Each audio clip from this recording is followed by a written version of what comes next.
একসময় সবুজে ভরা এক সুন্দর বনে থাকত একটি ছোট্ট বিড়াল। তার নাম ছিল মিউ মিউ। মিউ মিউ ছুমিউ ছিল খুবই কৌতূহলী। সে সবকিছু দেখতে, শুনতে আর জানতে খুব ভালোবাসত। একদিন সকালে ঘুম ভেঙে মিউ মিউ দেখল বনের মাঝখানে একটি নতুন রঙিন প্রজাপতি উড়ছে। প্রজাপতির ডানা ছিল নীল আর হলুদ রঙের। মিউ মিউ এত সুন্দর জিনিস আগে কখনো দেখেনি। কৌতূহলে ভরে সে আস্তে আস্তে প্রজাপতির পেছনে পেছনে হাঁটতে লাগলো। হাঁটতে হাঁটতে সে পৌঁছে গেল একটি ছোট্ট পুকুরের ধারে। পুকুরের পানিতে নিজের ছায়া দেখে মিউ মিউ অবাক হয়ে গেল। হঠাৎ ঝোপের ভেতর থেকে একটি খরগোশ লাফ দিয়ে বেরিয়ে এলো।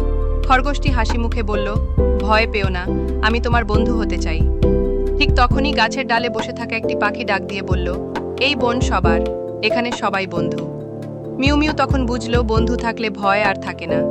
সেই দিন থেকে মিউ মিউ বনে ঘুরে বেড়ায়, নতুন নতুন বন্ধু বানায় আর শেখে।